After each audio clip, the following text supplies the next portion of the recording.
We were in the other room, and Ian and Holiday were staring at the poster review. Oh. Because it's mesmerizing. It's mesmerizing, isn't it? It is. It is. She's quite attractive, really, isn't she? She is mesmerising. I feel like she's looking right at me. Not quite sure what she's thinking. I know. Talk about when you took that shot.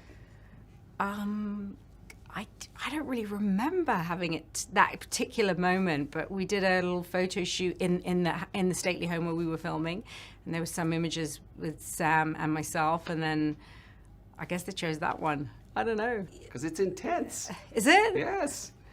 Oh, that's just my natural resting face. What can I tell you? We're just looking here at the poster, and it's mesmerizing, isn't it? It is. It is. She's quite attractive, really, isn't she? She is mesmerising. I feel like she's looking right at me. Not quite sure what she's thinking. I know. Well, is she thinking or isn't she? Oh, she's definitely thinking, what is she thinking? What is she thinking? It is. I guess that's the heart of the film that the poster captures. It's all about really what's going on inside her head, and psychological thriller that Daphne du Maurier as a writer was her sort of milieu, and I think it lends itself to film really well. All the understated, hidden scenarios that are going on in people's heads. So, yeah, Rachel's brilliant in it. Well, it causes you as a viewer to really question things and try to question the different characters.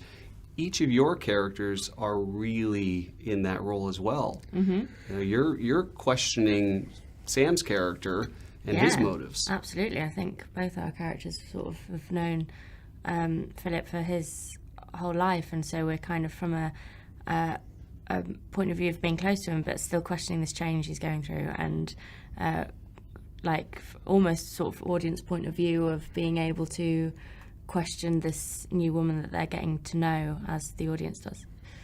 Yeah, I think that's what it's sort of, they're like moral Yeah. arbiters in a way. It's almost like a Greek chorus, you know, where you are the kind of audience's point of view. I think from both of us, I'm a very, you know, entirely loving, rational support, and you've got slightly more complicated because you feel for him. Yeah. But you kind of, in a way, you sway with the audience. You sort of, you say, oh no, don't behave like that. Oh, are you sure that's the right thing to do? And don't feel that so strongly, and maybe jump to a conclusion. So you mirror perhaps what the audience is feeling. There's a lot of dancing going on in terms of the characters and trying to really figure each other out. But when you got to see Rachel and Sam interact with each other, talk about what the two of them brought to the film.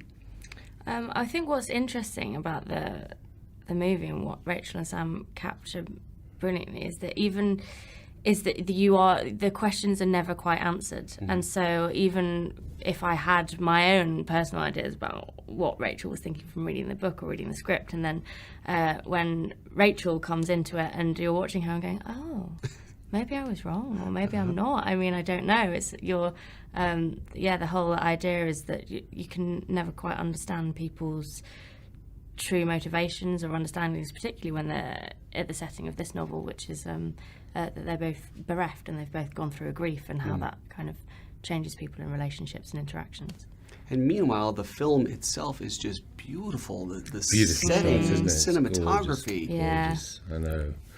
Yeah. It is. It's stunning. I thought I really felt that when I watched the film. I thought shot by shot. I think it's a really hard thing to get right in some ways. Roger Michel is a consummate director in terms of guiding actors. You know, he bridges this between theatre and film. He's always done it. Actors love working with him, and every scene is really not about anything if it's not about the psychology between the characters on screen. But what you do have is this stunning backdrop all the time, for where they in interior and exterior, and that just adds that period flavour to the whole thing. And people love that, I think, about period films. It's one thing. It's what's not stated, things that are held. You know, it's delicate. It's very unlike what gives power to a lot of movies nowadays. It's a very different thing, and people crave for that sometimes when they go and see a film. It's about the unstated, and the not obvious, and the hidden, and you have to read as an audience. You have to kind of project onto it. You have to work a little bit, and I think audiences like that. Yeah, being part of the journey. Thank you guys so much. Cheers. Congratulations. Great. Thank you very much. Nice to meet you.